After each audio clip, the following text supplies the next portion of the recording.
And இப்போ வந்து இங்கே பார்க்கலாம், திரும்பி என்னுடைய SQL connection.cs ஃபைலுக்கு வரேன். அண்ட் இங்கே வந்து சம் சேஞ்சஸ் பண்ண போகிறேன்.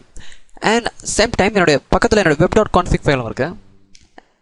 அண்ட் இந்த இடத்துல பார்த்தீங்கன்னா நம்மளுக்கு நம்முடைய கனெக்ஷன் ஸ்ட்ரிங் இங்கே மென்ஷன் பண்ணியிருக்கோம். அந்த கனெக்ஷன் ஸ்ட்ரிங் ஓப்பன் பண்ணிவிட்டு கனெக்ஷன் ஸ்ட்ரிங் க்ளோஸ் பண்ணியிருப்பாங்க. அண்ட் ஆட்ன்ற டேக் போட்டு நம்மளுக்கு இந்த கனெக்ஷன் நார்த்விண்ட் கனெக்ஷன் ஸ்ட்ரிங் 1 இருக்கு.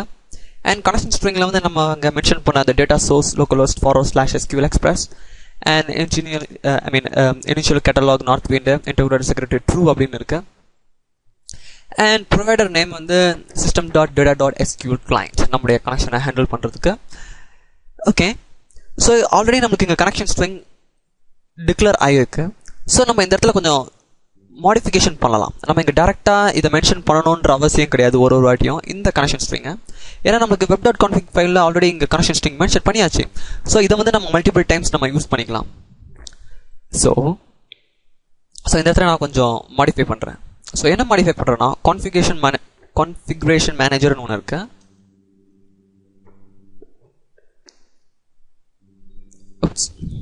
ஸோ அதுக்கு முன்னாடி நம்ம வந்து இங்கே ஒரு நேம் ஸ்பேஸ் மேலே ஆட் பண்ண வேண்டியது இருக்குது. அதை நம்ம ஆக்சஸ் பண்ணோன்னா அது என்ன நேம் ஸ்பேஸ்னா ஜஸ்ட் யூசிங்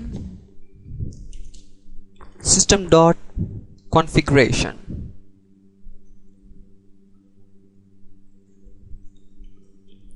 ஓகே, அண்ட் இப்போ வந்து என்னால் எங்கள் கான்ஃபிகரேஷன் மேனேஜரை இந்த இடத்துல என்னால் ஆக்சஸ் பண்ண முடியும். நான் என்ன பண்ணிக்கிறேன்,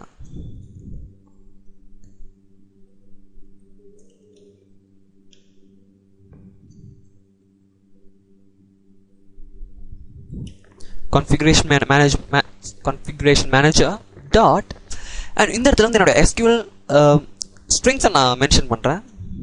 connection string and square bracket open and close. And இதுக்குள்ளே வந்து 2 டபுள் கோட்ஸ் போட்டுக்குங்க.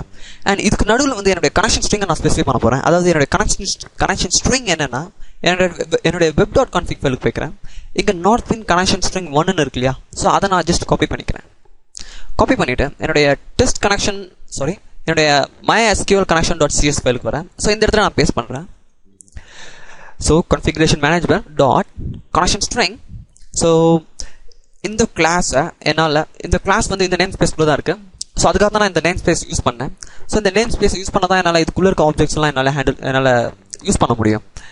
அண்ட் இந்த ஓப்பன் அண்ட் ஸ்கொயர் ப்ராக்கெட்ஸ்க்கு நடுவில் அதுக்கப்புறம் ஜஸ்ட் டாட் வச்சு திரும்பி என்னுடைய கனெக்ஷன் ஸ்ட்ரிங்ஸை நான் கால் பண்ணுறேன்.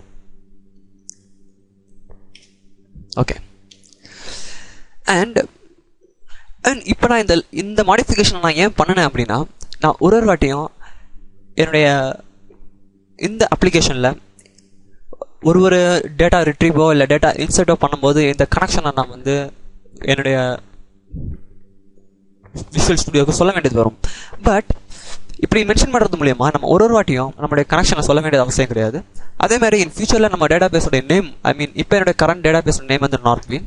ஸோ இந்த நார்த்விண்ட் வந்து ஃபியூச்சரில் இந்த டேட்டா பேஸ் நம்ம சேஞ்ச் பண்ணணும், இந்த டேட்டா பேஸ் நேமை சேஞ்ச் பண்ணணும்னு நினச்சா கூட இந்த டேட்டா பேஸ் நேமை சேஞ்ச் பண்ணிவிட்டு ஜஸ்ட் நம்மளுடைய web.config ஃபைலில் வந்து இந்த இடத்துல சேஞ்ச் பண்ணால் போதும். ஸோ இது ரொம்ப இம்பார்ட்டன்ட். ஸோ இதுதான் நம்முடைய கனெக்ஷன் ஸ்ட்ரிங்குக்கு ஸ்டார்டிங். இப்படி நம்ம கரெக்டாக பண்ணி வச்சுட்டோம்னா நம்ம ஃபியூச்சரில் நம்மளுக்கு ஒரு வாட்டியும் நம்முடைய இந்த கனெக்ஷன் ஸ்ட்ரிங்கை நம்மளுடைய கோடில் சொல்லணுன்ற அவசியம் இருக்காது. ஸோ அதுக்காக தான் இந்த மாதிரி ஒரு செட்டப்பை நம்ம இப்போ கிரியேட் பண்ணியிருக்கோம். ஸோ இந்த டியூட்டோரியல் ஃபுல்லுக்கு நம்ம இதை வந்து ஃபாலோ பண்ண போகிறோம்.